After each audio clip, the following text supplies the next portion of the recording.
क्या बजट 2023 के जरिए बीजेपी ने मिशन 2024 का एजेंडा भी सेट कर लिया है? इस बार के बजट में वित्त मंत्री निर्मला सीतारमण ने मध्य वर्ग, किसान, युवा, महिला की झोली में जमकर गिफ्ट गिराए हैं। पीएम नरेंद्र मोदी ने बजट 2023 को ऐतिहासिक बताते हुए इसे देश का विकास बढ़ाने वाला बताया है। पीएम ने बजट को गांव, गरीब, किसान और मध्यम वर्ग के सपनों को पूरा करने वाला बताया है। दरअसल इस बजट के जरिए मोदी सरकार ने मिशन 2024 का एजेंडा सेट कर दिया है। विपक्षी दल भी इसे चुनावी बजट ही बता रहे हैं।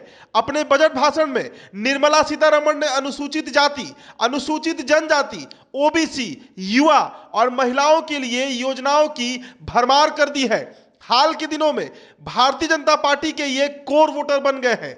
मध्यम वर्ग से लेकर किसानों के लिए योजनाओं की सौगात के जरिए मोदी सरकार ने मिशन 2024 के लिए कमर कस ली है और पीएम मोदी ने भी बजट को ऐतिहासिक करार देते हुए मिशन 2024 की झलक दे दी है। पीएम मोदी ने कहा है कि यह बजट वंचितों की वरीयता देता है। यह आज के आकांक्षी समाज, गांव, गरीब, किसान, मध्यम वर्ग सभी के सपनों को पूरा करेगा। पीएम ने कहा कि गांव से लेकर शहर में रहने वाली महिलाओं के जीवन स्तर में बदलाव लाने के लिए बजट में बड़ी घोषणाएं की गई हैं। पीएम ने कहा कि उन्हें अब और ताकत के साथ आगे बढ़ाया जाएगा। दरअसल पीएम ने उज्ज्वला समेत कई बड़ी योजनाओं के जरिए महिला वोटर्स को बीजेपी के साथ जोड़ा है। ऐसे में निर्मला के बजट से पीएम मोदी ने 2024 को साध लिया है। जी हां, बजट में पीएम गरीब कल्याण अन्न योजना को अगले 1 साल तक के लिए बढ़ा दिया गया है।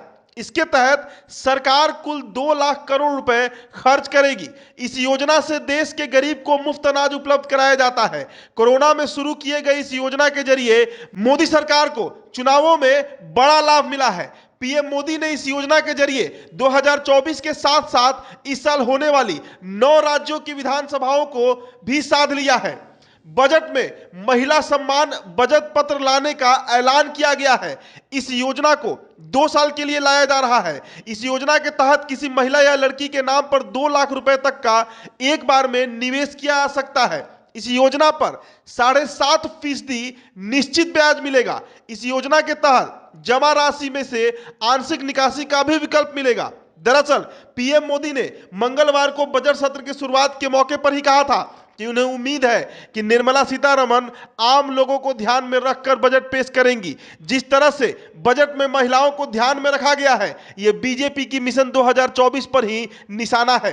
2019 के आम चुनाव में महिला वोटर्स ने जमकर बीजेपी के लिए वोट किया था। ऐसे में बीजेपी की तैयारी अपने कोर वोटर को कुछ फायदे के जरिए फिर से अपने पाले में बरकरार रखने की योजना होगी। वित्त मंत्री निर्मला सीतारमण ने कहा कि पीएम किसान सम्मान निधि के तहत छोटे किसानों को 2.25 लाख करोड़ रुपए से अधिक का वित्तीय सहायता मुहैया कराई गई है।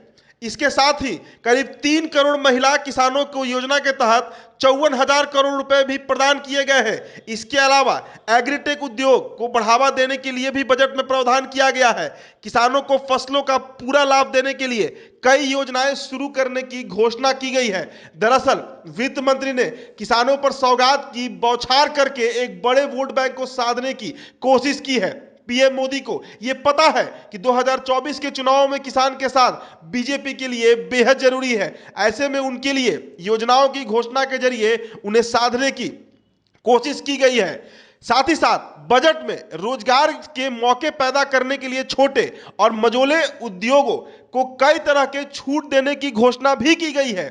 इसके अलावा 47 लाख युवाओं को 3 साल तक भत्ता देने का भी ऐलान किया गया है। बजट में इन युवाओं को ग्लोबल स्तर की ट्रेनिंग दिलवाने का प्रस्ताव किया गया है। रोजगार की बात करके नरेंद्र मोदी सरकार ने युवाओं को अपने साथ जोड़े रखने की पहल कर दी है। विपक्षी बेरोजगारी के मुद्दे पर ही मोदी सरकार को घेरती रही है। बजट में रोजगार की बात करके निर्मला सीतारमण ने मोदी सरकार की एक बड़ी टेंशन को कम कर दिया है। रोजगार के जरिए ही मिशन 2024 को साधा भी जा सकता है।